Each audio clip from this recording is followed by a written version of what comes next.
Dear students, in this video, we are going to perform a small activity to understand the principle involved behind the resistors in series and parallel. For that, I have a small apparatus in my hand. I have a breadboard, two LEDs, two carbon resistors, four batteries and two connecting wires. Now first, I am going to take the two LEDs and connect them to the power source directly and concentrate on their intensity. Now observe what happens. When I connect the first LED across the power source, positive terminal of the battery here and the negative here, I am able to observe that the LED glows. Similarly, I will take the positive terminal of the other set of batteries and connect it across the positive of the LED and negative across the negative. I am able to observe some intensity. Right now, I am able to clearly see that both these LEDs are glowing with the same intensity. The next part, what I am going to do is, I am going to keep the right side LED undisturbed and I am going to connect a resistor in series to the LED on the left hand side. Power is supplied to this LED through this resistor.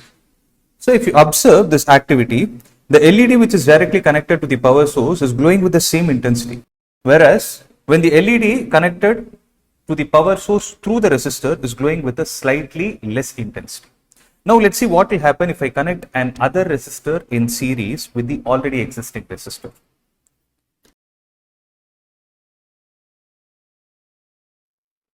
If I connect it, one thing I am able to observe is the intensity has dropped even more. Now we will see what is the reason or the theory involved behind the decrease in the intensity of this LED in the theoretical part. Now we will repeat this activity for resistors in parallel with the same apparatus that I have in my hand. I have a test LED which is going to tell me the original intensity when it is directly connected to the power source, and the other one is the one across which I am going to connect the resistors in parallel. Observe what is going to happen.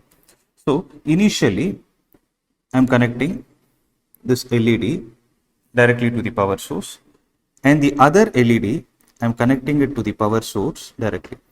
Now I am able to observe that both are glowing with the same intensity. Now across the left side resistor, I am going to connect across the left side LED, I am going to connect a resistor in parallel. When I say parallel, the resistor will be connected across the terminals where the LED is connected. So when I connect it in parallel and I connect the power source, observe what is going to happen. In this case, unlike the observation that we had in the resistors in series, you are able to observe that both the lights glow with the same intensity. Now the question is, is it going to be the same even if I connect another resistance in parallel? Let's see. So I am taking another resistor, I am connecting it in parallel, and I connect the power source, and yes, I am able to observe that they both are still glowing with the same intensity. So when the resistors are connected in parallel, one important point to be noted is whether you connect the LED directly to the power source or whether you connect the LED through a series of parallel resistors, the intensity is going to be the same. The theory involved behind this we are going to see next. Now we will see what is the theory involved behind the resistors being connected in series and parallel. So when the resistors are connected in series, when do we say the resistors are connected in series? They are said to be connected in series if the current across each resistor is the same. If the current across each resistor is the same, and an important point to be noted here is the potential drop across each resistor will be different. And how different are they going to be? The potential drop across each resistor will be divided in such a way that the sum of, that is the total potential supplied by the battery, will be equal to the sum of individual potential drops that are occurring across each resistor. Okay, that is, if the current I is supplied by the battery, then the same amount of current is going to flow through the three resistors. Then the potential drop across the first resistor, if I call it as V1, by applying Ohm's law across the first resistor, I will call it as V1 is equal to I into R1. And the potential drop across the second resistor, I will call it as I into R2. And the potential drop across the third is called as I into R3, such that V is equal to V1 plus V2 plus V3. Okay. Now, I'm going to draw an equivalent circuit for this. What do we mean by an equivalent? Here, if you observe, in this activity, in this particular discussion, I have 3 resistors connected in series. Now, what I can do is I can replace those 3 resistors with one particular resistor called as the RS, or the equivalent resistor, such that it does the same work done by the whole combination put together. So, if I connect the same potential drop across the equivalent resistor RS, then the current flowing through RS is also going to be the same value I. V will be written as I into RS. Taking this value and substituting it here, we get I into RS is equal to I into R1 plus R2 plus R3, where I and I will get cancelled and RS will be equal to R1 plus R2 plus R3. So from this, an important conclusion that we can draw is, when the resistors are connected in series, the equivalent resistance of that network is going to be sum of the resistances of individual values. Similarly, if you have n resistors connected in series, then RS can be written as R1 plus R2 plus so on till Rn. So this is all about resistors being connected in series. Now we will see the theory involved behind the resistors in parallel.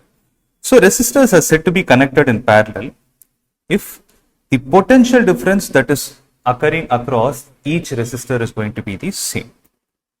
And in this, an important point to be noted is the current across each resistor will be different in such a way that the current supplied by the battery, the total current supplied by the battery, will be equal to the sum of the individual currents that is flowing across each resistor. Means here the current will get divided.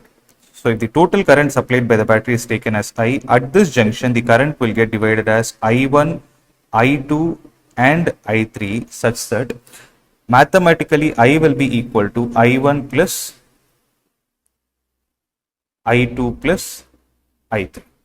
Now, if I apply the Ohm's law across each resistor, then the potential drop across this first resistor is given as I1 into R1. If I take the potential drop across the second resistor, it is going to be I2 into R2, and the potential drop across the third resistor will be V is equal to I3 into R3. So, important point to be noted here is V is going to be the same. So, from all these 3 equations, I can write I1 is equal to V divided by R1. Similarly, I2 will be equal to V divided by R2, and I3 will also be equal to V divided by R3. Taking all these values and substituting in the right will give us a mathematical equation. Now, what I'm going to do is, I'm going to replace all the 3 resistors with one particular resistor called as the effective or the equivalent resistance. So, how am I supposed to do it? So, if I call the equivalent resistance value as Rp, and the same potential source is connected and the same current is flowing through it. So, Rp stands for resistor, the equivalent resistance for parallel connection. Then, applying Ohm's law across this resistor will give me V is equal to I into Rp. I will be equal to V divided by Rp. Taking this value, I'll substitute it in the left of the equation. So when I substitute all these equations, I get V divided by Rp is equal to V divided by R1 plus V divided by R2 plus V divided by R3. So V will get cancelled. From this, we can conclude 1 by the equivalent resistance in parallel is equal to 1 by R1 plus 1 by R2 plus 1 by R3. There are n resistors that are connected. Then 1 by Rp can be written as 1 by R1 plus 1 by R2 plus 1 by R3, so on till 1 divided by Rn. So from this, what conclusion can we draw for the activity which we perform? If you observe in the activity, when the LED was connected across the power source with the resistors in series, we observed that the intensity dropped. And what do you think is the reason for it? It is because in series connection, there is a potential drop that is going to take place across each resistor, due to which the potential drop across the LED got decreased compared to the total potential that was supplied by the battery. That was the reason why the glow was less. Whereas when you observe in parallel, the glow was the same as directly connected to the source. This was because the total potential difference applied by the battery will be equal to the potential difference across all the devices which are connected in parallel. And this is the main reason why This is the main reason why if you see all the electrical equipments in our house are connected in parallel and not in series, because each device is going to receive the same amount of voltage.